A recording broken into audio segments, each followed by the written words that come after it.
You're tuned in to the Foxboro BeatCast, a podcast for Patriots fans by Patriots fans. And here are your hosts, it's Kaleb McChesney and Ryan Moore.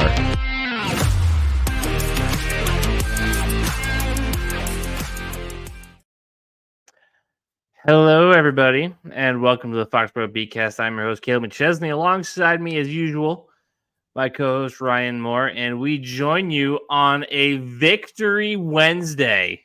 Yes, Victory Wednesday. The Patriots beat the Bengals 16-10 in Gerard Mayo's debut. A lot to get to, a lot to go over. Ryan, I'm going to skip the pleasantries. We're just going to get right into it. We're just going to go in here, talk ball, kicking it off with Gerard Mayo's first win as a head coach. 16-10 in enemy territory, oranged out in the stadium, except for your, I'm assuming your Super Bowl 53 Tom Brady jersey. No, it was my throwback Brady jersey, the red one. Okay. Very good. We're just gonna dive right into it. Before we get into the game, though, I just need to say the Patriots have a lot of swagger to them, don't they? There's a little bit of an edge. There's a little bit of an attitude. I saw a little bit of Jacoby Brissett's press conference today, and he was talking about how the attitude going into the game was like, yeah, we're just going to take these guys to the hill. We're going to run the hill. And, talking about just being in great conditioning, being in, literally running the hill as they do in Foxboro. I don't know. Just to me, this team feels like it's got an edge, and it's an edge I haven't seen since even before Brady left, like since that last Super Bowl year. Like 2019 on, there hasn't really been an edge. There hasn't been a spark, really. Kind of resting on their laurels the last couple of years, and like now we have something that we can like sink our teeth into. I just want to get your take on that. Well, I think if you look at like defensively, right, like they have a lot of guys on there that are just dogs. And I was talking about them like before we started, before we hopped into the show, just a little pregame talk.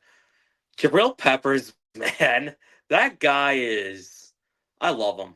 Like, can we make him a lifetime Patriot? I don't care if he's washed or anything. I love him. He just got a big contract. I assume he'll be here for a little while. But you know what I mean, right? Like, can he retire a Patriot? Like, he would have been perfect for the dynasty era, man. Like, every single he's a Julian Edelman of safeties. Just, absolute nut job. He really shouldn't have played on Sunday. From what I've heard, he is like a serious hip injury or whatever. He's like, no, if my leg is still attached to my body, I am playing. And then he sets the tone physically, everything about him. After the game, hey, I love that we can swear now and all that. He goes, fuck what they talking about. This is our team, I love that shit. This is what the Patriots need. They need guys like that, and they have them. And I also want to give a shout to Juwan Bentley too, as another like emotional leader. He's taking Slater's role as the guy, and honestly, it's been well deserved. Like they got a whole bunch of emotional leaders now on the team, and that can take you a long way, because you look at, obviously, as great of an individual football player as Tom Brady was, as great of a football player as Julian Edelman was. He's not so great as a commentator, but we'll get to that a little bit later. First game. It was exactly as bad as I thought it was going to be, but that's for our NFL segment later. Yeah. Well, I'll be honest, I didn't get to listen to a whole lot of it. I was driving back. Oh, thank God. Anyway, they were emotional leaders. Every single time they put on the Patriots jersey or they're in practice, they brought it. And you look at this Patriots team, and while they may not be as talented as the past, teams, they're not, realistically, this team is probably a 5 or 6 win team at best on paper. But that shit doesn't matter if you have the emotional leaders. There were Brady era teams where it's like, these guys probably shouldn't go as far as they go, right? Like, you look at 2013, Everyone's on a fucking hospital bed. I'll go back even further. 2009. 2009, yeah. Well, I mean, 2009 ended ugly, but You had Moss there, but you finished 10-6. Like, how bad was that team? Yeah. I mean, Brady was coming off a torn ACL. There were some moments of rust. And that was the 1 year Belichick just like let NFL films come into his life and then follow him for a year. And then they put out maybe his worst year until the end. Yeah. Man, it's just emotional leadership and edge to it. And that we could segue it, I guess. Like that win gives me way more confidence going into not just next week's game, but like further on down the year. No, Like you go into Cincinnati, great quarterback, great wide receiver, although Chase was in and out of the game, looked a little out of shape, didn't really look conditioned all that well. He was throwing an Andres Io check or whatever his name was. it's Yosivas. It's Yosivas, I found out. Yosivas. Throwing to just guys who might not be number ones on our team, and that says a lot. But you go into enemy territory against a good team, one of the 5 teams that's gonna like be competing for the Super Bowl at the end of the year, probably assuming health and whatnot, and you pulled out one that you didn't think you were gonna get. All of a sudden, we had this as a 4-win floor team. Now we're looking at, well, maybe next week against Seattle, next week against the Jets, down the road against Tennessee, Chicago. Like, the floor is raised a little bit now. Bunch's chance. Yes, and they showed a lot. Like, we're coming into this thinking, oh my God, this is going to be a disaster. After that last preseason game with the offensive line, you're like, oh God, here we go. And it was much better than any of us, and you were able to take advantage of another team's mistakes. This is pretty much how I don't want to keep bringing it back to Bill. This was a Bill Belichick win, in and out. Like, just the way that he operates the game, the way he wants to win. He wants to win these 16-10 games. Don't let the other guy score more than you, essentially, is what the deal is. And the Patriots never trailed. They never seemed like they were going to choke it.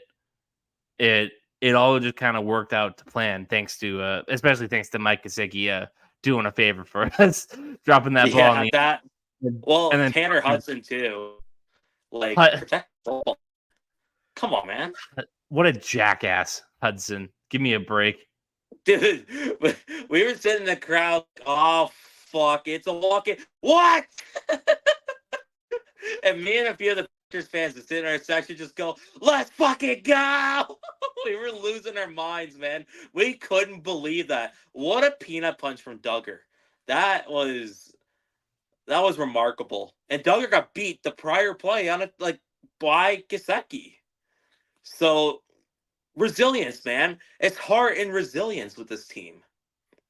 The guys are playing for Mayo in a way that they didn't for Bill last year. It's a fact of life. And I do think, okay, we can have the honest conversation about Bill in his last couple of years. I'll have an honest conversation about Bill today. I mean, yeah. Not one sentence about the Patriots win at all in his media week. He's salty. I get it. I mean, the thing is that, do I think players respected Bill? Of course. With the pedigree he has, of course you respect that. 8 Super Bowl rings.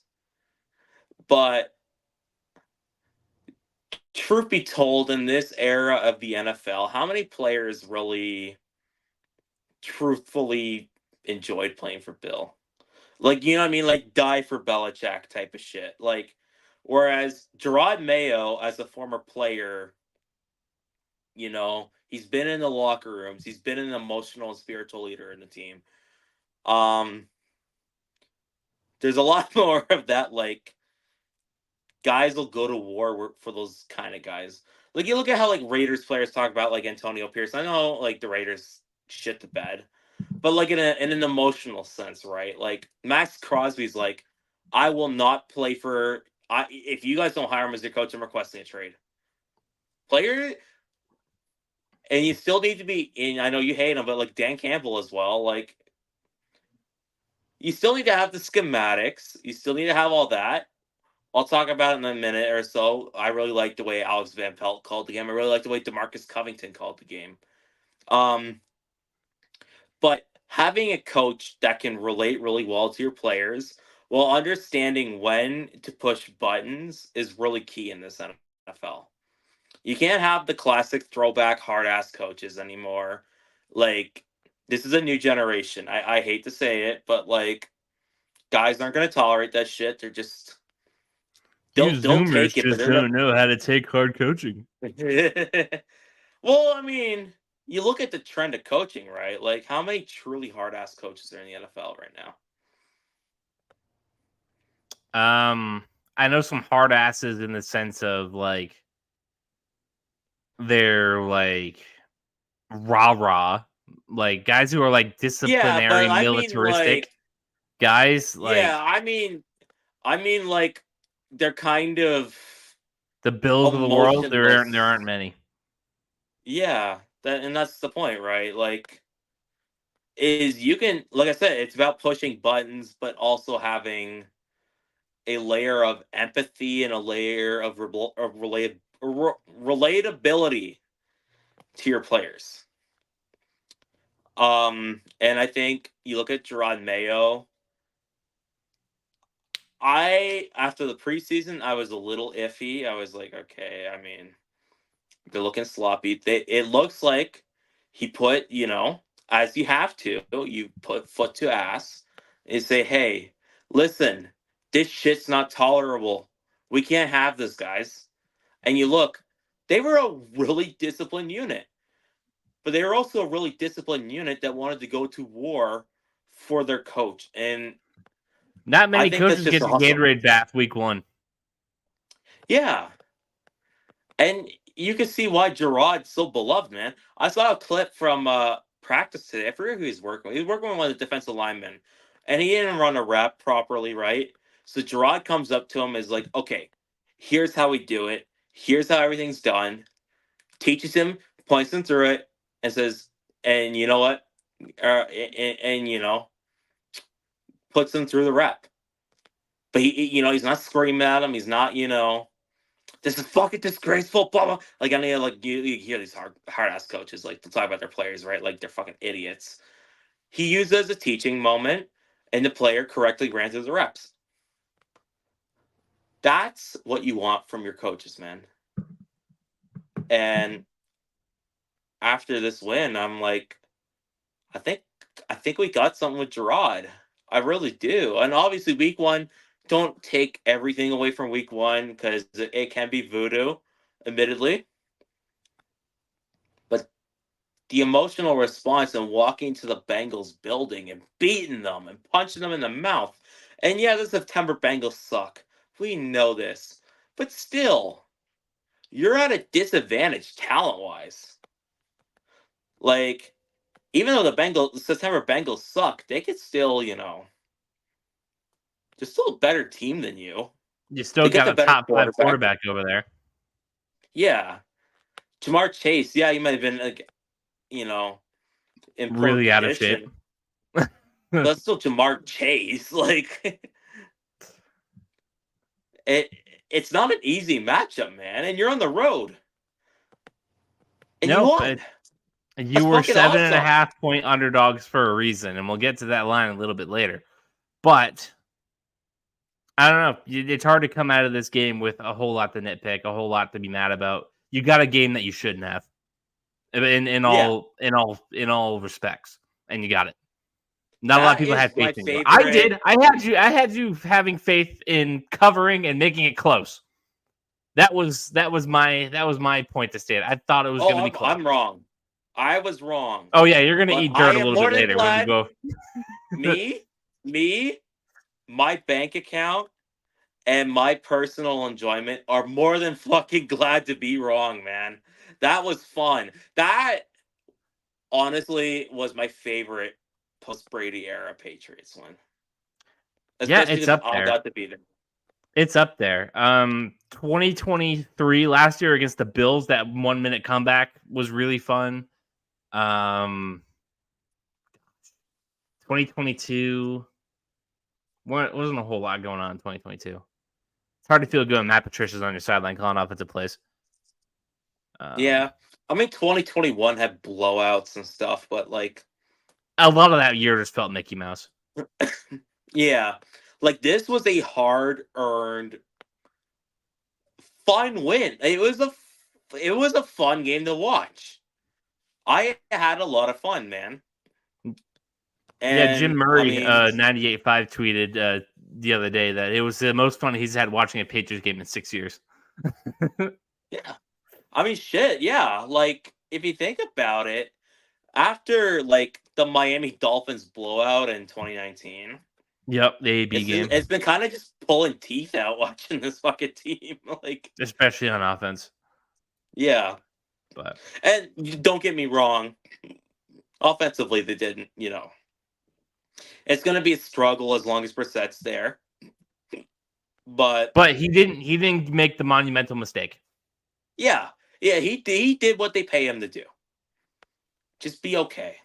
Gerard Don't. Mayo in the preseason talked all the time about Jacoby having to be the guy who can pull the nose of the plane up when it's heading downward, and it felt like he did that a couple of times. Yeah.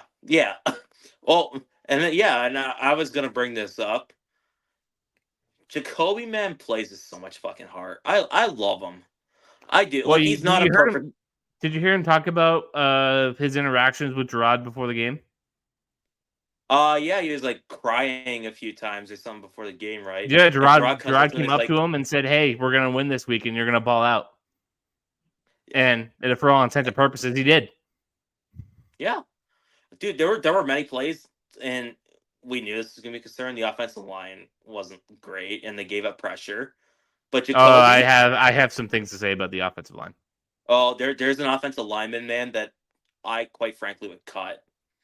Immediately. We'll we'll talk about him. We'll talk about it right now with our studs and duds. Okay.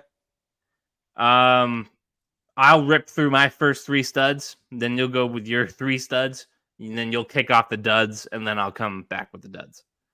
All right, so my three studs. Keon White looked like a beast on that D-line. The best I've seen him in game that's not preseason. Deserves his flowers for sure. He was a baller. He was a menace. He was playing mean. He was playing big. He was playing angry. It's my first stud. My second stud, Jabril Peppers.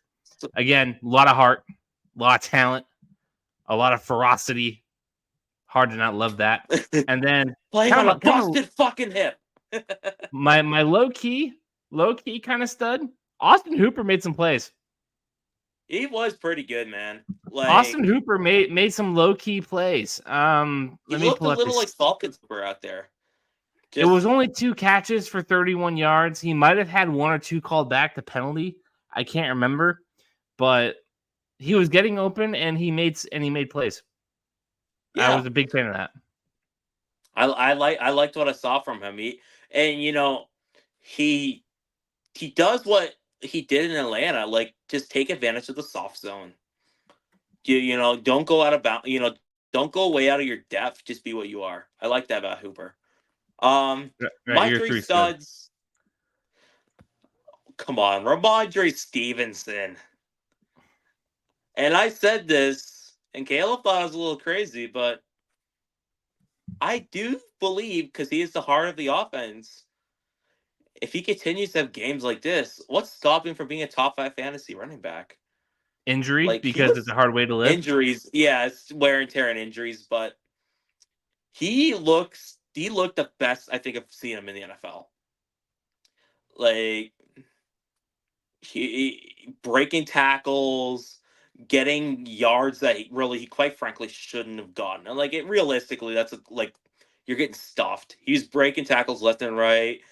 Great vision on the runs. Got chunks when you needed them. I saw a stat earlier today. I saw 2 stats earlier today. I'm gonna give them both to you in case you've seen it, in case you haven't. Of Ramondre Stevenson's 120 rushing yards or whatever it is, I think it was 120 that I saw on the stat. How many of them do you think came after contact? It has to be like 90 something. 118. That's bad on the O-line. 118 out of 120 yards after contact. He made it like 3 feet, 2 feet before he was getting hit per carry. Yeah, It's the inexcusable. O-line's not good. It's bad. Not good. With that being said, my second stud, Agent Zero, Christian Gonzalez. We were talking about Jamar Chase might not have been in the best shape, whatever the fuck. I don't give a shit. Dude, ever since Christian Gonzalez has entered the NFL, all he's done is lock down the best receivers in the league. In regular season. In preseason, he gets burnt by John Ross. Who gives a shit about preseason?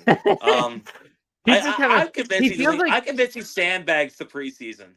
Like no, Christian Gonzalez, he's a gamer. Like he doesn't do well in practice. He doesn't do well in preseason. But then he shows up on game day and he's like just casually locking up Tyreek Hill. Yeah, he's like casually 09 Revis. Like, dude, look at his resume of who he's clamped since he's made it to the NFL. AJ Brown, Tyreek Hill, Garrett Wilson, CeeDee Lamb, and now Jamar Chase. Devontae Smith too. Devontae Smith. He was good on Devontae Smith too. Fucking stud. Jamar Chase only had 13 yards on him. It's going to be a big test this week against DK. It is. But, man, if there's any cornerback you have confidence in, though. On this roster, yeah. Yeah. Yeah, Gonzo. Easily. Gonzo's the most confident fellow in Patriots cornerback since Pete Gilmore. Like, just put him out there. Put him on the island. Let's see. Listen, this is a random podcast. Well, this random thought came to mind. What were your thoughts on J.C. Jackson? I always thought he was good, but a little bit overrated. I thought he was super overrated. When he got that paid by the Chargers, I'm like, oh, thank God we didn't pay that deal. Oh, no, I'm with you on that. Like, I thought he was a bit of a Gilmore merchant, but like as a cornerback too, he was really good in his role. He's kind of like AJ Boye beside Jalen Ramsey. Like really good as a cornerback too. Like if you have an eraser beside him, stud. But like, and then he got bullied. Every time he played Kansas City and Denver. If he's the guy, it's just no. He's not. That's just not who he is. Shit. You're your third dud, I think. Yeah, third dud. My third stud. Well, okay. I kind of have like a 3-way tie almost. But grab one out of the hat. Since you said Jabril, I'll say Jonathan Jones. Okay. What? That tackle he made on 4th down. Dude, he came from the other side of the field. That was freakish. Like, that's like a WWE ass tackle, man. Listen, there are a lot of players who can be that fast and get over to that play. There's only a very few amount of players that can make the tackle too. He's not a big guy. Like Jonathan Jones is only like 5'9", 5'10", like 180 pounds. Yeah, no, he's not a big guy. That's freakish. And not only that, but like if I remember correctly, PFF had him as like the second highest graded player on the team. Like he just erased. Yeah, he just erased his matchups. Like, listen, the secondary as a whole, just I'm really impressed with them, man. Like, they're a bit funky in terms of like their builds because like Jonathan Jones and Marcus Jones are realistically slot guys, but like, and then you add on Gonzo and then Peppers and Duggar. I mean, even Jalen John Jones was the second highest graded player on our team on week 1. Who do you think was number 1? Ramondre. It had to be Ramondre, right? Really? My guy, Keon White. Keon White, yeah. Remember, PFF hates can running I backs. give Ramondre had a 75. Oh my god, I hate PFF for that. His pass blocking is taking him down. It's a Okay. 26 grade, and his receiving Fair, I grade wasn't guess. hot either. Can I give an honorable mention? And this is to a rookie. Sure. He didn't get the ball a whole lot, but Jalen Polk had one of the highest separation grades amongst every receiver in the NFL in Week 1. Oh yeah, no, I've been hearing it all week. He should have gotten the ball a little bit more. And it makes me think, okay, I don't think Jacoby is gonna take risks and stuff, but when Drake's in the game, No, in Drake the May future, might just let that slid. Yeah. I think Jalen Polk. I think we got something in Jalen Polk, man. And I really hope Jacoby, as long as he starts, just please, just take a few. Just we know what you are. I know you have to be the risk averse guy, and you can't. Just please put your nuts on the table for like 1 or 2 throws, and just let Jalen Polk do something with it. Because to have one of the highest separation grades in the entire NFL in your first career game is nuts. And I do like have I a told theory. you, I do have a theory on that. I'll get to it in my duds. Oh, and the Bengals run the highest. They're amongst the highest teams in the league. So this guy beats man like really well. You're going to be seeing a lot of that next week. Yeah. Oh, I guess Seattle. It's gonna be interesting. Anyway, you wanna go to duds? Yep, you're kicking off your 3 duds. Okay, the very obvious one. I'm sorry, man. I don't think this is an NFL player for at least us and just me in general. Chukwuma Okorafor had a pass You stole block my dud. grade.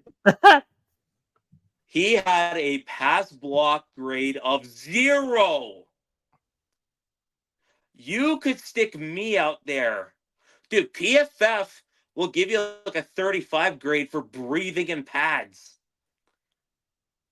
How fucking trash you gotta be to get a donut? His run block grade was a 69.9. Yeah, congrats. You're like... What's funny is I heard from Steelers fans, he was supposed to be a pass protector. This is a pass protector? A guy putting up fucking donuts? So he played 6 pass blocking snaps in the game, Ryan. On how many of them do you think he let up a pressure? 4. 3. That's bad. 50% of the time. That's unplayable. You cannot... Like, okay, listen, for Darian Lowe, for all intents and purposes, we've dumped on that guy a lot. The fact that he came into the game and looked 10 times more functional is the most damning thing I've ever seen. Just Caden Wallace looked pretty good according to PFF. Caden Wallace looked good too. Can we get him out there full time and Jumbo, just figure out who to put at left tackle? Dude, it felt like half the fucking time. It was like number 70 is reported eligible because they're going jumbo. Yeah. And hey, Caden Wallace, he cleared lanes. Credit to him. Need a lot more of that. Man, there wasn't a whole lot of duds in this game. But if I had to give it to another one, I hate to do it to the Rook. But Layden Robinson kind of struggled. Not great. Like he was playing Myles Garrett. What's up? Well, he was playing Myles Garrett, wasn't he? Myles Garrett. Yeah, wasn't he up against Myles Garrett? Garrett's on the Browns. Oh God! When the hosts aren't listening, I was like, "What are you fucking talking about?" Like, I know they both went to Texas A&M, but like, no. And so there's Hendrickson and Hubbard. It's still not great. I think he gave up like a decent amount of pressures, but I mean, like, the thing is like, while I do think he will be an NFL player in the future, he's not ready as a pass blocker, and he still needs work there. And yeah, just not good. And then my last stud, I mean, like, I'm kind of like, pulling hair is like what what I mean. Like it's kind of like KJ Osborne just kind of Didn't do he anything for didn't you. do it for it Yeah. just didn't do anything for me. And I hear all this. I heard all this hype and like your Kirk Cousins like, oh yeah, no, he's super talented. Like I think he could have been our wide receiver too if we didn't have Addison. Blah blah blah blah blah. And like, really? I didn't see it from him. I just didn't. And for what it's worth, from where I sat relatively high up. So you get all like the tactical like You were sitting in viewpoints. all You get, 22. Yeah.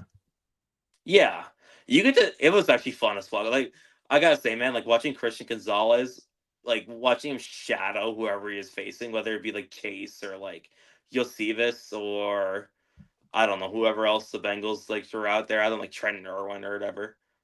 It was so much fun. Like I love it. Honestly, I would rather sit up high for a football game because like I love that view. I'm a Um, psycho though. I like sitting in Um, the end zone. I think that's fun. it is yeah. I've never sat in zone seat, but I imagine it'd be pretty fun. But yeah, those are just kind of my three duds. And Osborne's kind of a stretch because, like I said, like the team played really well and it was a good win. It's just I hear all this hype and this like I kind of want to see more from you, and you didn't really give us anything.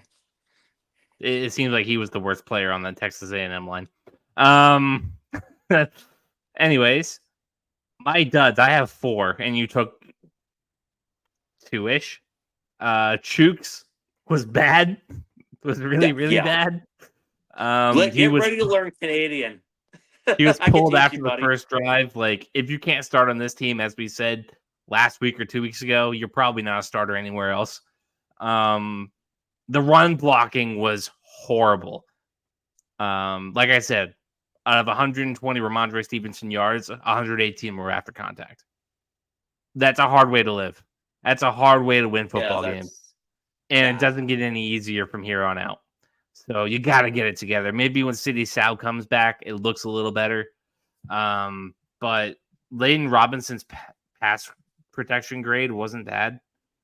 Run grade wasn't bad. It was a 65. The highest run blocking grade on the team was a 69 from Chooks. But it needs to be better. It needs to be a lot better. The play calling, I have a little bit of an issue with. Not a big one. It's a little one. We're not getting enough play action in there. We're running the ball and seemingly effectively. Why are we not setting up the play action after that? Why are we not getting Polk, Osborne, Douglas, Henry, Hooper over the middle? And I'm no X's and O's guy, but that seems pretty simple to me. You run to set up the play action. You make them respect your Yeah, passing game. And we got like, I don't know how many play action snaps we got. I want to say it was a relatively low number, like 10. I need more than that. And you need to pass a little bit more than that.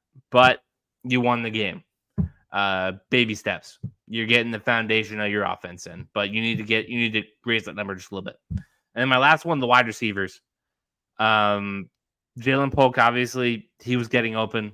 I can't speak too much to that because I don't go back and watch the all 22. I don't go back and watch the game. I kind of take it in as it is, and I have my notes, and I kind of tinker around and I make opinions off of that. And then I listen to everybody else through the week. And then I come up here on Wednesday. But Pop Douglas, didn't see too much of him. He made 1 or 2 nice catches over the middle. I wanted to see more. Osborne, as you said, was kind of a letdown. And then Thornton, just what the hell? You're supposed to be the X on yeah, this team, and I don't see you doing anything. It just seems like he's having the yeah. same old issues, not being able to get off of press coverage, and he just gets bullied.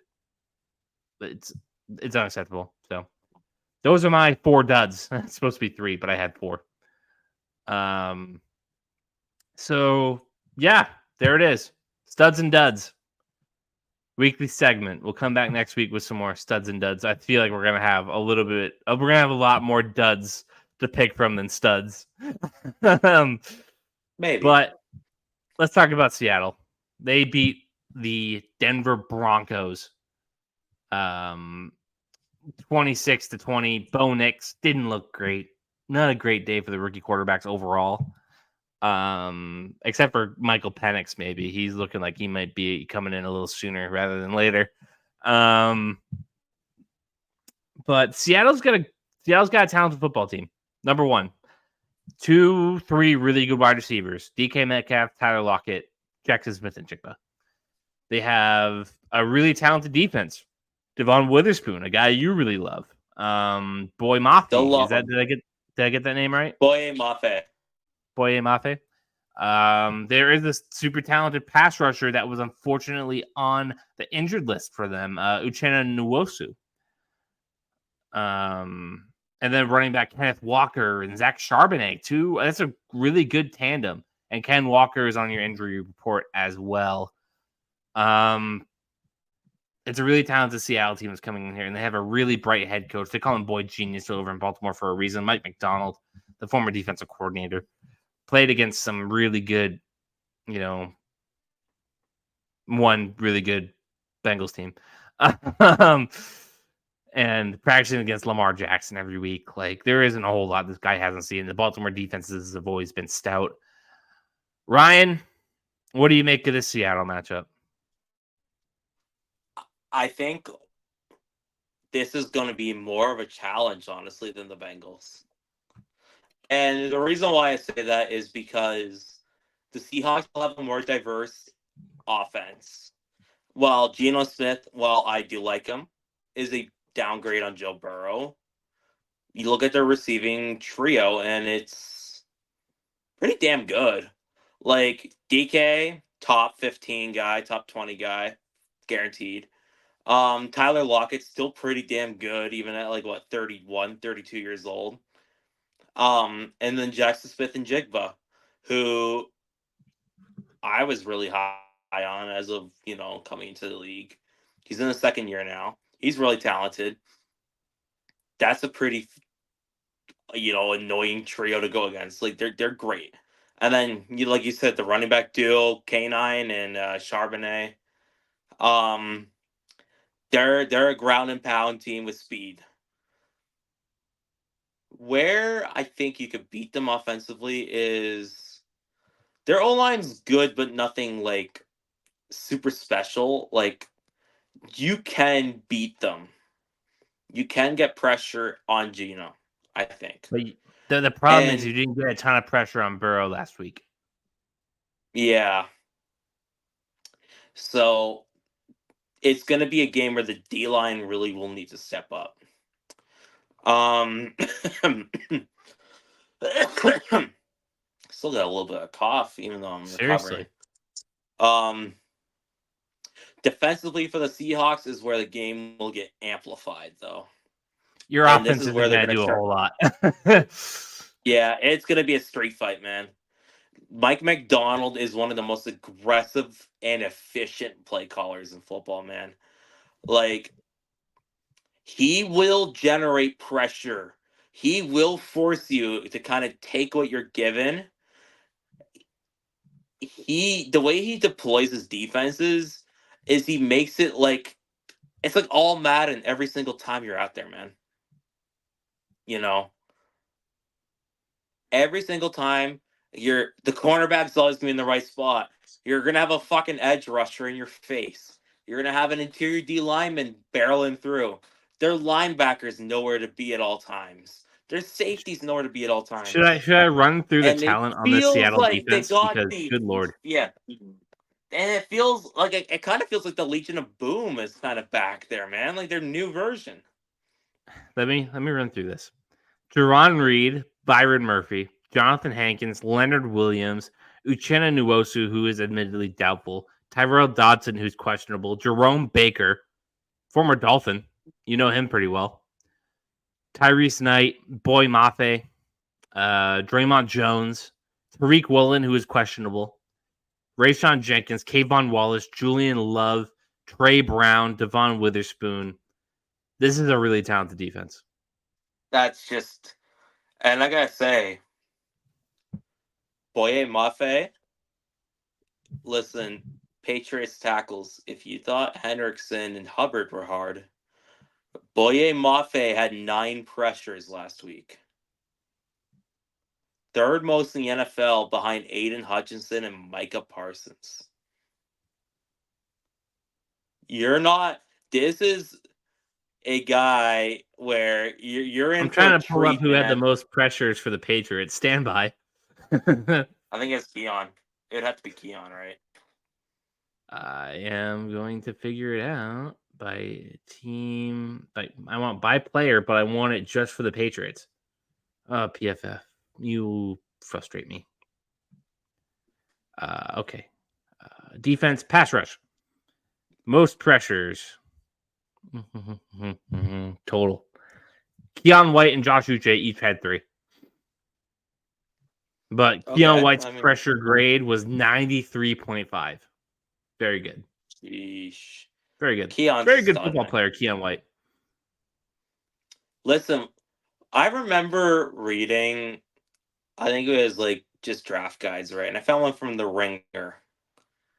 And their draft guide guy had compared Keon White to Cam Jordan. I'm like, that's a little like, I don't want to say crazy, but like Cam Jordan was great for many years. Pretty fucking great at football, right? I kind of see where he was coming from. like it's so cool to finally after last year just kind of being ho hum, him stepping into this role and killing it. It's big. I do think he was why they felt comfortable not giving Judon a contract and trading him. Because he's only 25. He was an older rookie, but he's only 25 years old. He is primed for a breakout. Like, when he gets more comfortable in his skin, it just feels like himself in the NFL, man. This is a guy I would be afraid of on a week-by-week basis. Who would you want to see break out more? Josh Uche or Keon White? Keon. Because if Uche breaks out, he's gone. You don't think we'll pay him? We paid the other guys. I mean, if he hits the open market, you never know, right? I don't know. I think we'd pay him. This isn't the same Belichick regime, you know? I know. It's just like, you know what I mean, right? Like, if Keon breaks out, you can just extend him. Right. Whereas, like, if Uche breaks out, you're like, how's this edge actually, rusher class next year? Keon White still has 2 more years in his contract. He still has to play another year in his rookie deal before he can even think of extending him. Whereas Josh Uche, he's only on a 1-year contract, right? If he breaks out, then it's like, shit. You got to pay like 18, 19, 20 million or whatever to him. Something like that. I feel like he's gone if he's underwhelming too. Yeah. Don't get me wrong. I really like Josh Uche. I love the draft pick when we took him out of Michigan.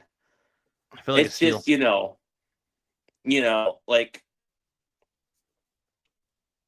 it's tough if he breaks out. That's all. Like, it does become a bit of a conundrum of like, is he a 1-year sample size or is he for real?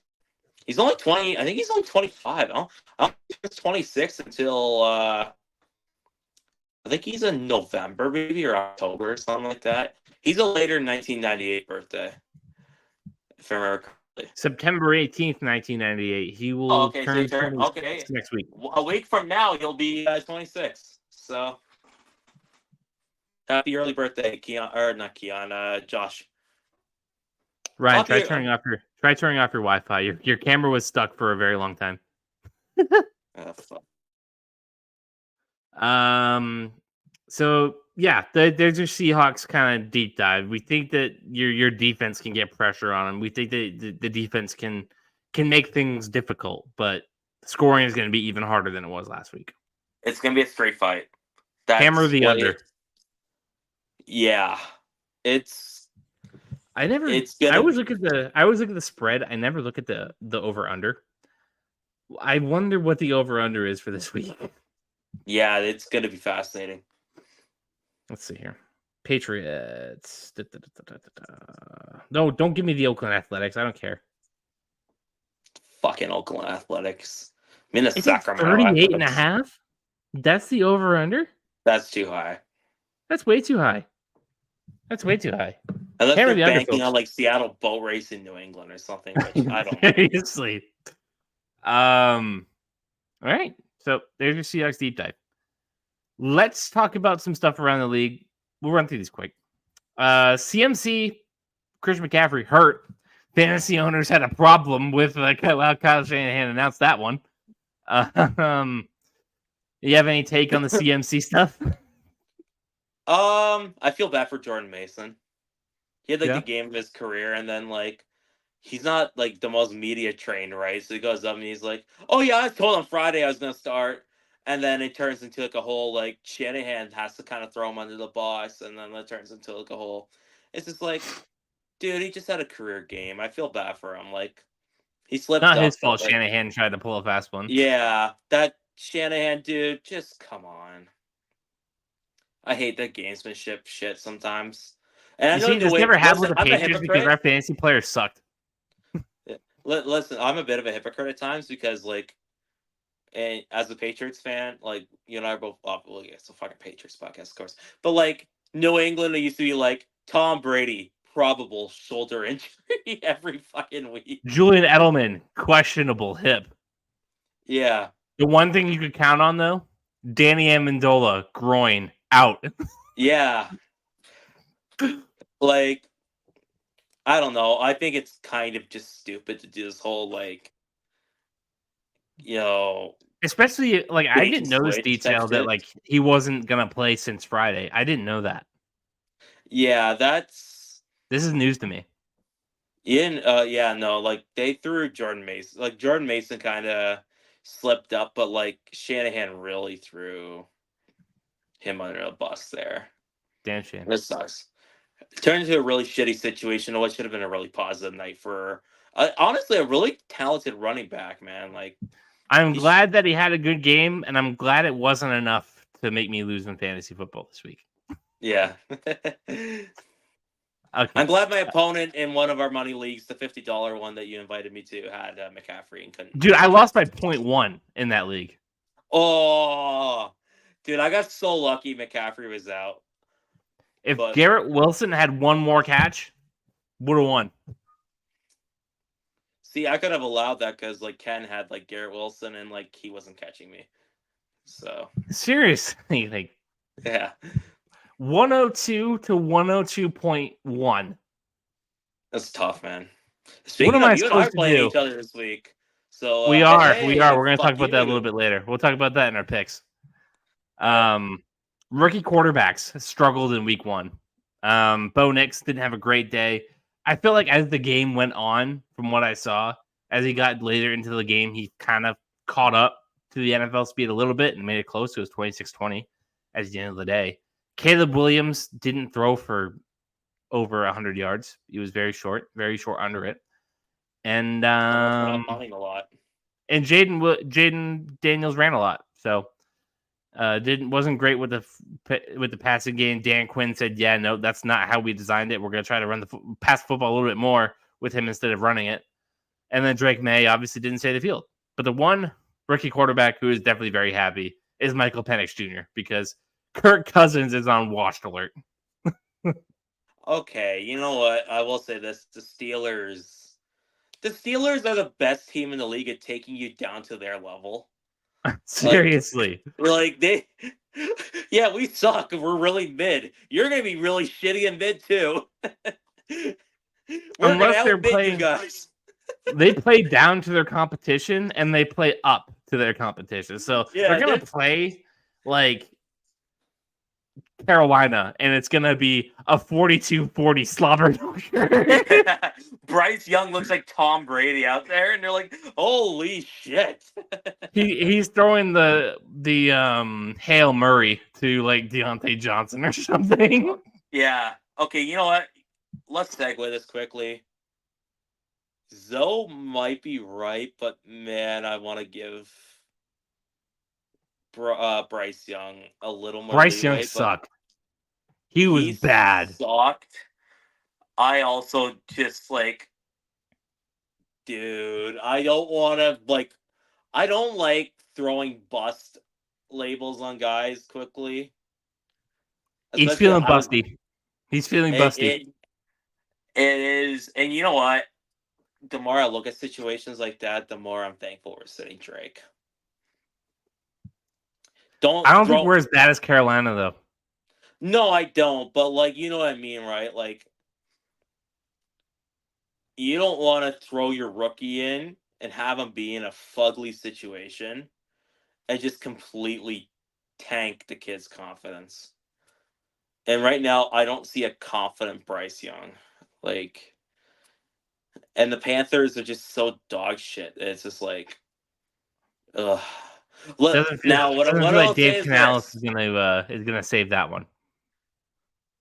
Yeah, I'm high on Canales too, so it's like, man. What I'll say is this: if by week 8 Bryce Young is still like unplayably bad, then it's very fair to start saying, yeah, he's a bust. Like, you know, this is we'll write it off week 1. Week 1's voodoo, but that was fugly, man. And speaking of fugly too, the Giants, Daniel Jones. You know, and I gotta talk about this too. The Giants and Browns have the 2 worst quarterbacks in the NFL. And I'm actually very willing to put after what I saw on Sunday. Deshaun Watson was horrible, for sure. There's a whole new layer as well. Like, we already knew about the past shit with Deshaun Watson and the allegations. Yep, another one. Yeah. Another one dropped. Not only does he fucking suck as a football player, it's also major fuck that guy. And you know what? I'm gonna say fuck the Cleveland Browns too. And they are reaping. You knew what what you were getting into when you traded They for him. are reaping what they are sowing. I need to get into this quickly. Do you know what Deshaun Watson's cap hits are for like the next 2 years? 100-something million. They're in the 70 millions. That's close. Do you know, dude? And here's the thing: they were mortgaging their future, thinking, okay, well, we're gonna make the bet that Deshaun's like, you know, good, I guess. Like, he's back to Texas. Deshaun, he looks like me out there. Doesn't have a clue where he's throwing that football. Dude, who is this guy? Like, he's a fucking imposter. Like, someone said he's like Tiger Woods. Like, after Tiger Woods couldn't, you know, cheat on his wife anymore. Like, good lord. he's shit. He's terrible, man. And the thing is, you cannot. I bet you Andrew Barry, Kevin Stefanski, and every higher up in the Cleveland Browns, like Jimmy has them, all of them, are praying to a god that this contract can become voidable. Because if you cannot void that, how do you keep him on? You can't. He's toxic. He has a new allegation of sexual assault. 0 trade value. Yeah. And if you cut him, you put your team in literal. People will say, "Oh, cap hill doesn't exist." Yes, it does. Shut up. You would eat the biggest amount of dead money ever. And if you can't, you're stuck extending this fucking guy. How long is he under contract for? He's at least 2 more years. Deshaun Watson contract. Yeah, they are praying to God that one of these allegations stick. Yeah, they're fucked. This whole situation is foobarred, man. And someone brought it up, like, the Houston Texans pulled off one of the greatest trades ever, man. 2 more years. Do you know who the 2025 and 2026. You know who the Texans essentially got from that trade? Shoot. CJ Stroud. Mind you, CJ Stroud, legitimately great guy. Great football player. Under a rookie contract. And honestly, right now is better than what I think Deshaun's peaks in Houston were. Hot take. And it's close. Like it at the very least, it's close. Will Anderson, Stephon First, yep. Diggs, John Mechie, Yeah. and there's a few more players on there. But essentially, you gave the Houston Texans their franchise quarterback, probably their franchise defensive player, and you allowed them the opportunity to get Stephon Diggs, who, yeah, we know the Stephon Diggs story, but like, we also know the peak of Stephon Diggs, and that's an elite football player. Dude. For a bottom 3 starting quarterback in the league. Yeah. And not only that, they had to give him a contract, all guaranteed, $230 million guaranteed. It's bad. That's unfathomable, man. It's bad. Unbelievable. It's bad. I don't know how he's still on a roster in BCDL. Like, the guys in our dynasty league will just like chomp at the bit for any guy who throws a football. Yeah. I mean, to be fair, like, you look at our league, right? How many You starters? see Malik Willis got picked up? Yeah. Listen, I have Jordan Love, who's sitting, he's hurt. And I was like, I would rather send out a fucking second for Geno Smith. Yeah. Did add Malik Willis. All right. They got two things and same topic. There are some Patriots players, some Patriots people in the media lately. Bill Belichick. We'll kick it off with him. Hasn't said a goddamn word about the Patriots win in his media circuit every week. He goes on Pat McAfee, doesn't say a thing. Goes on the Manning Cast, doesn't say a thing.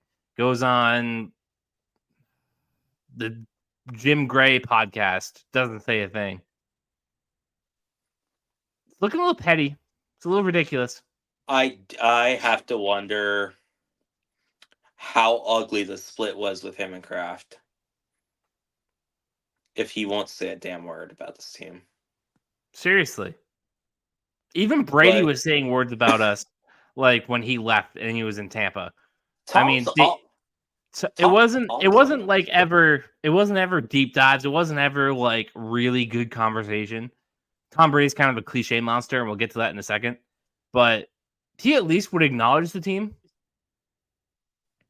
Bill doesn't even Tom do that nowadays. Like he was talking to a kid, and he's like, "Listen, I really like their head coach Gerard. I'm friends with him. That's one of my friends. And I really like your quarterback Drake May, and I really like your quarterback Jacoby Brissett." And okay, like Tom gives you nothing burgers, but at least he acknowledges your team. Yeah, Bill doesn't say a word. Been kind of Tom. I think there's 2 levels of media. Listen, Ryan, it's okay to say Tom Brady gives you nothing burgers in the media. He gives you big fat. There's 2 levels of Tom, though. There's unfiltered Tom, which we never get. There's corporate PR Tom, which is all we're getting. Well, you'll see him lay into guys, but yeah, we'll talk about the Fox. From what I heard, he wasn't great. It was bad. I also do wonder if he's trying to figure out his timing as well and like what to say. And here's the thing.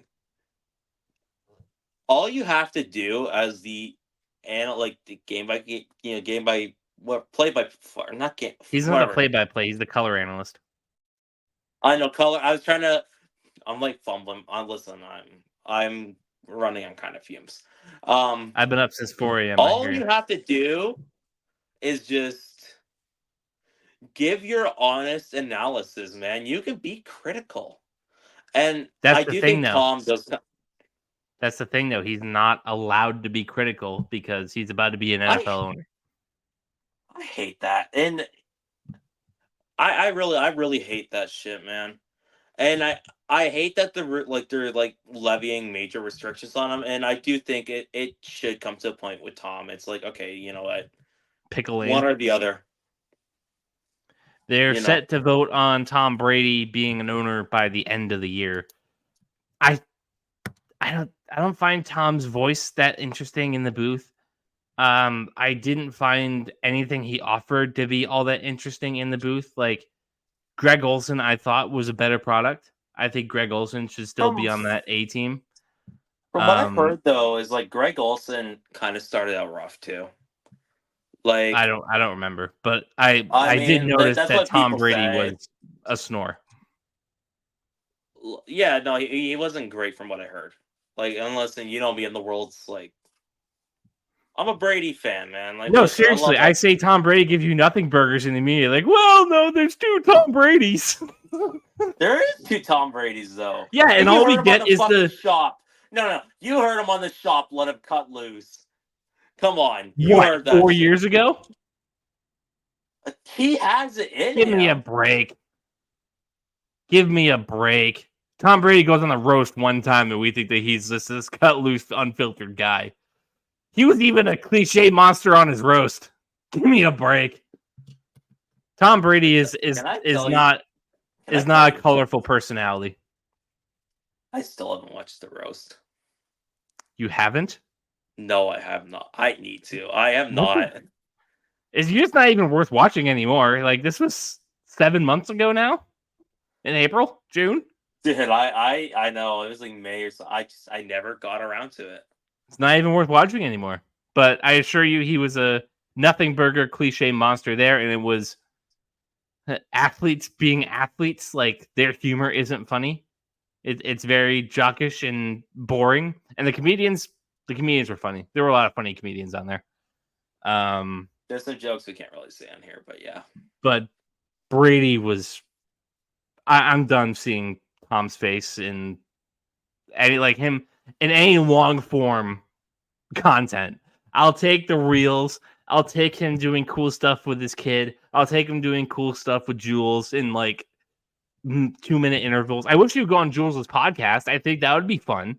Games with Names is an awesome podcast. I think Julian could definitely get Tom to be a little more. He just won't go on the show. But no, I think there's a pretty good chance Tom Brady's not going to be a commentator next year. He might quit. He might quit. Yeah, if the restrictions do become where it's like actively hindering your job to a point where you can't do anything, it's just like, yeah, what's the point, man? All right, last thing. What do you think about Kyler Murray not being able to get Marvin Harrison Jr. the ball? He says it's not his call, not his choice, not his job.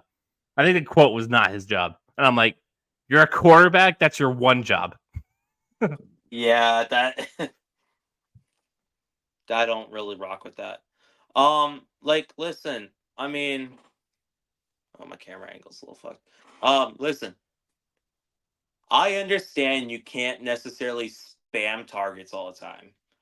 You have a literal, as Gus Johnson would say, Maserati. I fucked it up. Maserati, Marv. Were you saying Maserati? Maserati, yeah. I am fucking fried, man. He's really good, Mike. He's a number 1 wide receiver. You have a Lamborghini. Drive the Lamborghini a little bit, man. We're not saying you're going to take it everywhere. Did you see that he was wide open for a game-winning touchdown and he missed him? Yeah. It's okay to throw that Cardinals your ball plus to 6.5. I feel like if Tom Brady had Randy Moss, he's like, I don't know, man. Do I throw it to him? Oh, no. It's not my job to throw him the ball. Here, Aldrich Crumpler. Yeah. Here, Dante Stallworth. It's Dante's day today. Kyle Brady, this is your time, buddy. Here you go, Lawrence Maroney. Here's a screen pass. Yeah. No, as he you throw it to the goddamn Lamborghini. He's there for a reason. So Kyle's got to figure it out. Yeah. All right. Pick time. Every week, me and Ryan are going to come in here. We're going to give you our picks for the weekend. Tell you what we think. And then we're going to go to our lines. And we have the added edition of our lock of the week. Let's go recap week 1 really fast. I beat you by a game. You picking Carolina really just killed you there. Good call, idiot, Ryan. But you You know what? cleaned. I'm gonna make my declaration until they get their shit together. I'm not taking Carolina at all in anything. I don't give a fuck who they face. They face the And Giants. then I'd actually take the Giants. against the spread, I went 9-6-1, and you went 7-8-1. That tie being, we both picked Denver +6. They ended up losing by 6, and that's a push in the world of betting. So I gave us the yellow. I gave us the tie there. But I'm beating you by 2 games on the spread, and I'm beating you by 1 on the weekly pick. And as losers go, you are picking first for Buffalo at Miami on Thursday night. Raheem Mostert probably going to be out if that impacts their decision at all. Is that chain playing? Questionable. Okay, because I saw you miss practice. I'm gonna go Buffalo. I think they. What's the spread on it? Miami is -2.5. I'll be Buffalo outright. Why is that? I think Miami's just got too many kind of injuries. There's a lot of distraction going on with the Tyreek Hill stuff, and Yeah, that we was didn't talk about unfortunate. that. It was unfortunate stuff. As much as I don't like Tyreek Hill, that was not. Listen, Tyreek Hill can be a gigantic turd, and the cops can cross a line. It both can be true. Yeah, as the old saying goes, you're supposed to treat the criminals with dignity still. But yeah. I think there's too much shit going on in Miami with injuries and just off field shit. Buffalo is kind of um I don't want to say locked in, but like I do think they're kind of coming to a realization that this is their last, there's a window here with Josh Allen's peak years and you're kind of wasting it, so get your shit together. This is a big game for them. I took Miami. I just think they're a more talented football team. They always start out hot. They're always good in the early part of the season, and I think they're itching for a win against Buffalo. They haven't had it in the last 11 matchups. I think I saw, or they've had one in the last 11, something like that. So they're itching for one, and I think they're going to get it here. So I'll take the Dolphins -2.5 on Thursday Night Football. This is not my lock of the week. This, however, might be. It might be. I'll have to come back and revisit it. The Raiders headed to Baltimore, take on the Ravens. The Ravens are 8.5-point favorites. It's a big spread. I'm still taking Baltimore at -8.5. Mark me down on that one too. I'm usually like, ooh, that's a lot of points. And then like they just get absolutely floored by the Greg Roman offense. I'm like, yeah, Lamar's gonna smoke you. So I'll take the Ravens both ways. Yeah, I'm with you on that. No Doesn't need further explanation. You are up again. The team that screwed you last week, the Carolina Panthers, they host the Los Angeles Chargers, as we just mentioned. What do you think the spread is on this one? 6.5 LA. Close. LA is 6. Okay. I'm going LA, and I'm getting them to take the spread. Like I said before, we do, because Carolina screwed me because the team fucking sucks. Until they get their shit together, I'm not taking Carolina at anything. I will actively bet against them on everything. Is this your lock of the week? Yes. This is Ryan's lock of the week, ladies and gentlemen. Chargers -6. That is his lock of the week. I'm also taking the Chargers at -6. The Panthers are horrible. They're the worst team in football. I thought that like maybe there was a chance for us to maybe be the worst team in football after seeing that offensive line. And then week 1 happened and we look a lot better than I thought, and they looked a hell of a lot worse than I thought. So they're probably the worst team in football. Up next, the Dallas Cowboys play host to the New Orleans Saints coming off that 47-point win. They are 6.5-point underdogs to the Cowboys. I took Dallas to win, but I'll Cowboys take 6.5 points underdogs. No, 6.5-point favorites. Oh, I could have said the other thing, but Dallas is 6.5-point favorites to the Saints. I'm taking Dallas to win, but I do kind of like the Saints at -6.5. I think they I'm play with you on hard. that. They had a great game. Derek Carr had probably his best game in many, many years. The Dallas defense is legit, but they also didn't play a real quarterback last week. And the Saints didn't play a real defense last week. So kind of meet in the middle. I think it's going to be a close game. Week 2, a little sketchy. But I'll take the Saints points I'm with you on on that that. one. All right. What do you have anything to add? Well, I think Dallas will win. There is kind of like there's a few games every year where Dallas just kind of has Dallas moments. I think they'll squeak it, but like they'll keep New Orleans in the game way more than they should. I'm not high on New Orleans, though. Up next, Detroit plays host to the Tampa Bay Buccaneers, a rematch from the divisional round last year, right? Or was the wild card? It was divisional, right? No, I think didn't it the was. Bucks play the Eagles in the Yeah, I wild think card? it was divisional. It was divisional. Okay. Divisional round matchup: Lions, Tampa. Detroit is 7.5-point favorites at home. Ryan, who are you taking here? Ooh. I'm gonna take Detroit to win, and I'm gonna take the Bucks to cover. Why is that? I think Tampa. I kind of hate saying this but you know it's a different. Tampa, It's kind Mike. of it's a Tampa. Tampa, Mike. No, you know what? I think Baker Mayfield has found his home. And I listen, I mean, there's been a lot of times where Baker's warranted the shit he's gotten. But after seeing how Cleveland threw him to the curb for Deshaun Watson, I'm kind of cheering for Baker Mayfield a little bit to like just continue sticking it to that org every single time he's out there. I've been impressed, and the Bucks have been pretty solid since honestly after Brady retired. Like I'll give him that credit where credit's due. I am going the same way you are, taking Detroit to win, and I'm taking the points of Tampa. I think Tampa is a really good football team. They're going to hang in games. They're going to be powerful. They're going to win a lot of games this year, I think.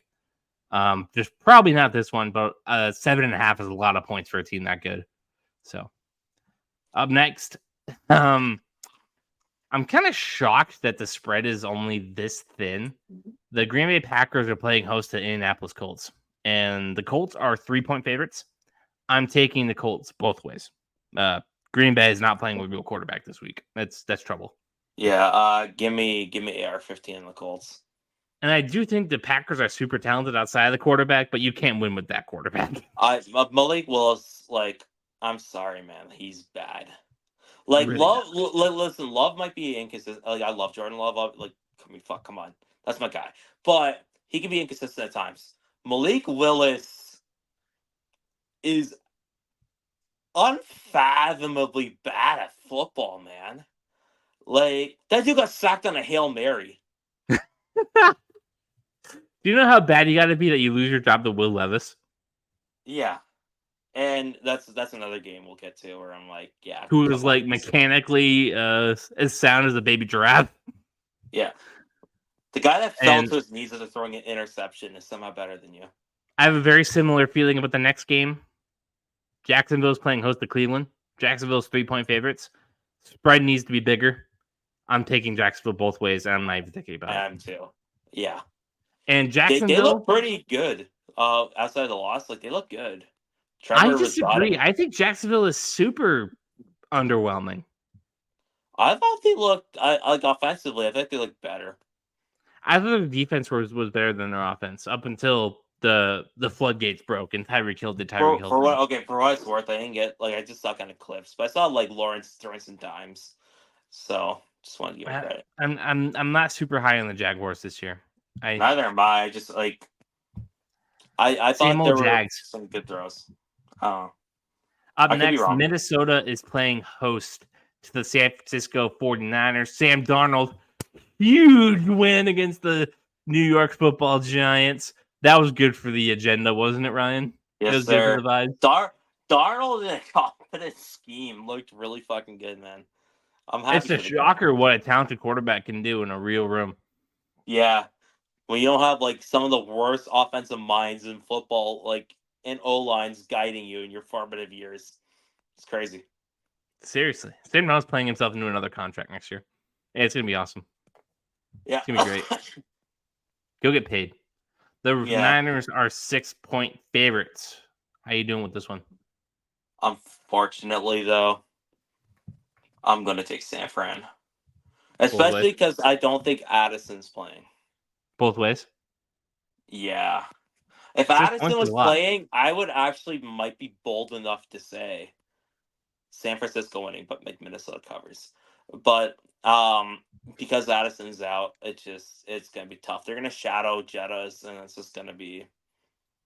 They're gonna have force Darnold to kind of have to superhero, and like, I don't know if we're just there yet. The Darnold agenda.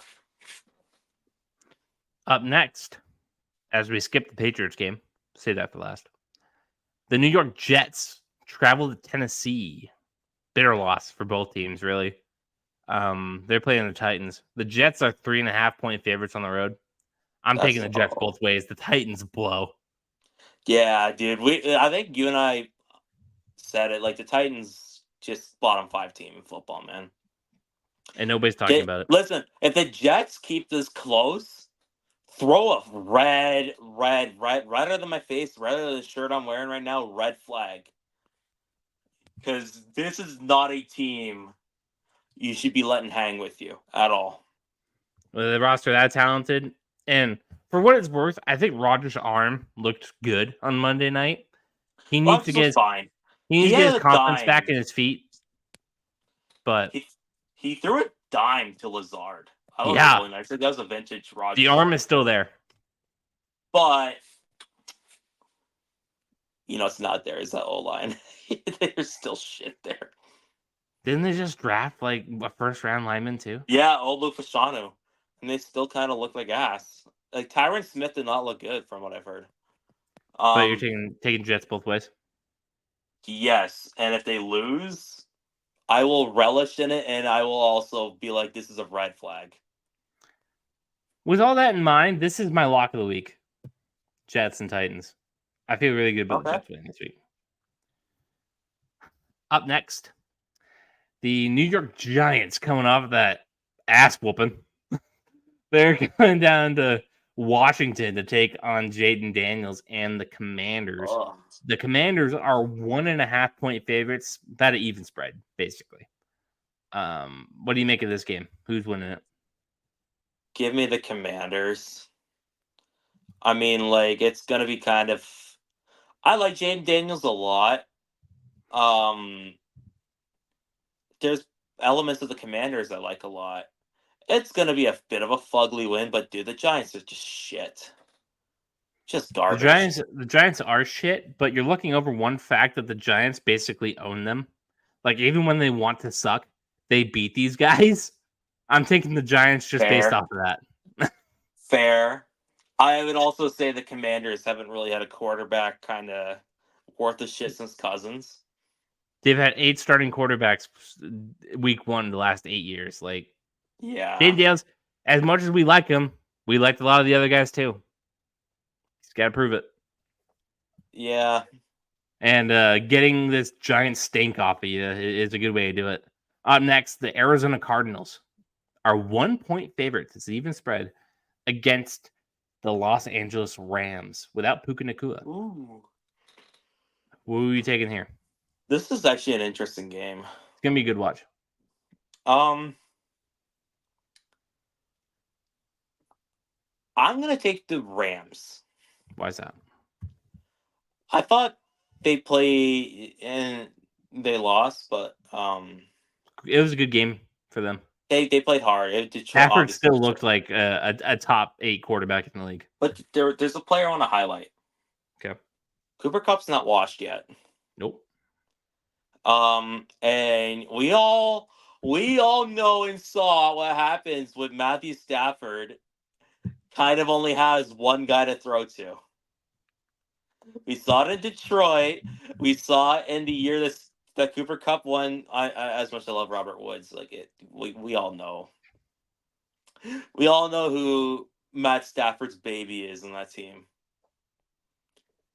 It's gonna be the Matt Stafford and Cooper Cup spam fest.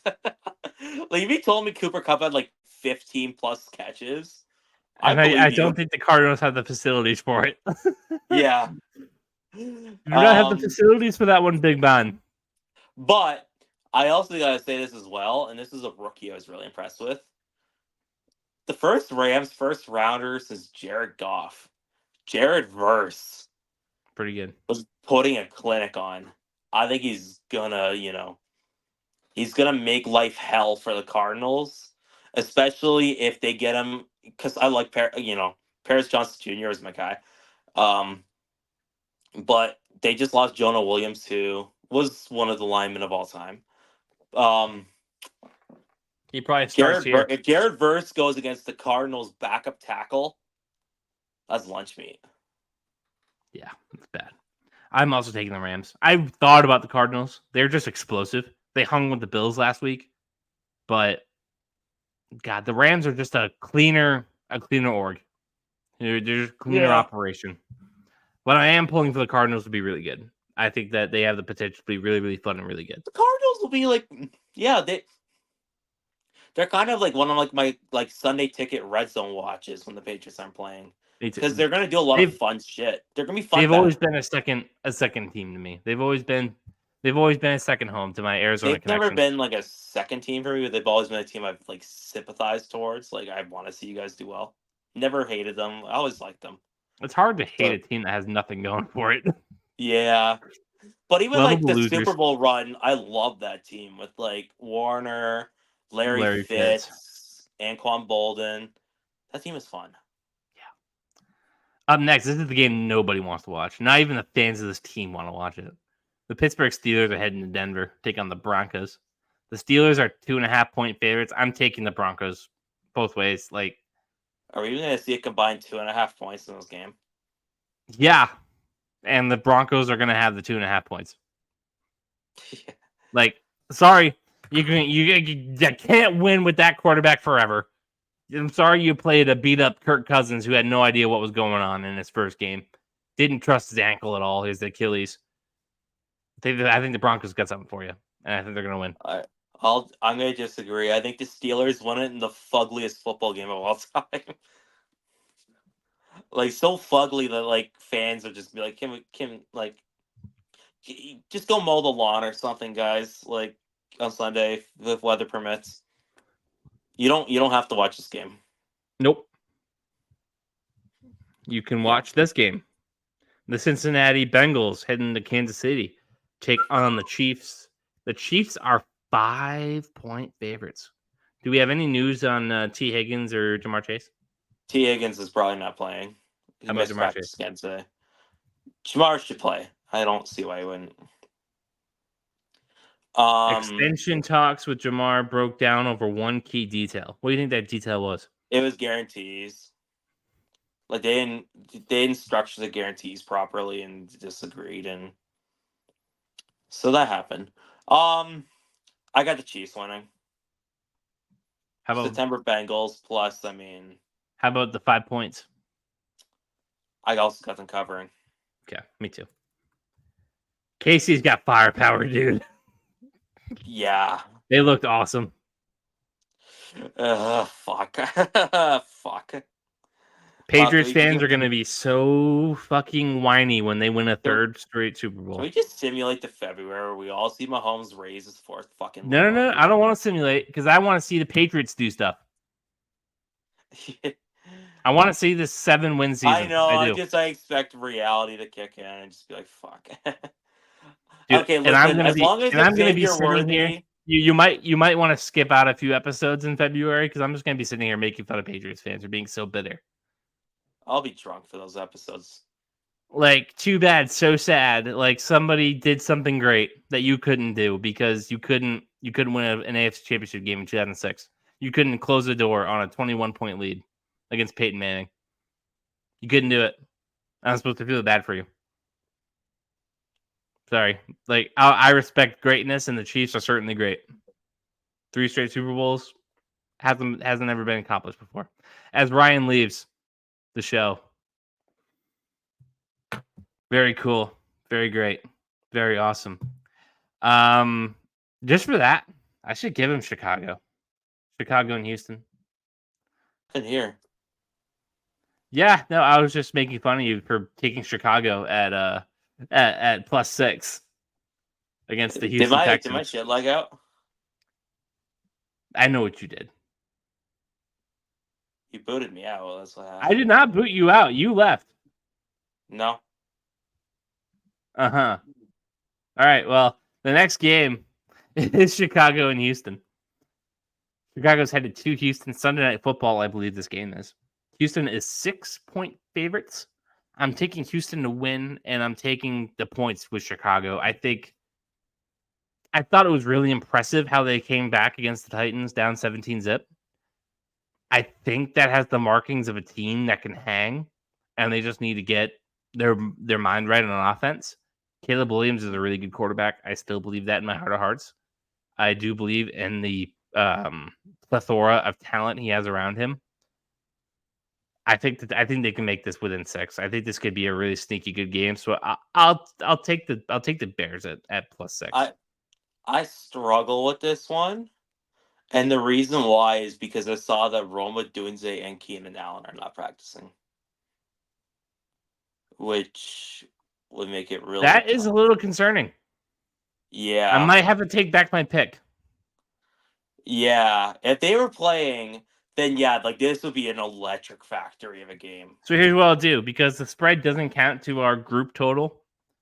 I will reserve my right to change my mind on the spread pick, and I'll take the odds at Houston +6. winning, and yeah, if one of a Dunze or Allen plays, give me Chicago to cover. All right, so we'll keep I'm Chicago in that. there for both of us for now. Yeah, just because there are 2 key injuries in the receiving room. On Monday Night Football, this game's gonna suck. It's Atlanta at Philly. I feel like Kirk Cousins is always playing Philly on Monday night. It's primetime Kirk Cousins. Give me Philly. Let's not waste my time. Yeah, that's rough. And the Falcons didn't look good. You know what? Okay. I will say this as well about the Eagles. They looked better offensively. It was Brazil. It was a Brazil field. Yeah, but play calling wise, they looked a little more functional than they did last year. Low bar, right? It is, but how do you feel about the 6.5 points? I one time had Kirk Cousins drop, I think it was 2 points on a fucking primetime game in fantasy. I think he won his last Monday night game, though. Did he not? Maybe. He might have broken the curse. Stand by. Kirk Cousins. I don't care. History's on my side. Just like the way you took the Giants over the commies. Yeah, I'm sorry. Kirk Cousins, he played the Niners last year on Monday Night Football, and I do believe he won that game. Yeah, 22-17. He beat the Niners. Okay. Congrats to him. It's a good football team. Just saying. I still stand by what I said, though. Just saying. I'm also taking Philly both ways. Give me a points total for that game. Give me 53. 53. That is 7 more than me. I had 46. All right. The moment you've all been waiting for, folks. The Seattle Seahawks will travel West Coast to East Coast, where they have a pretty good record of doing this. Like they come West Coast to East Coast and they win football games. Like this isn't a thing anymore. Yeah. And they're coming to Foxboro to play the New England Patriots in Gerard Mayo's first game as a head coach in Gillette Stadium, regular season game. The 1-0 Patriots, the 1-0 Seahawks. Somebody's coming out here with an L. The Seahawks are 3.5 point favorites in Foxboro. We've gone over everything you need to know. You know what Seattle's coming with, the talent they're coming with, the defense that they have, the struggles that we have to overcome. And New England, they're still giving them good odds, I think. At 3.5, I think it's a good number for them. I think I was expecting a little more when I opened it. If you're going by that old rule of home team gets 2 points, is this really they like Seattle by 5?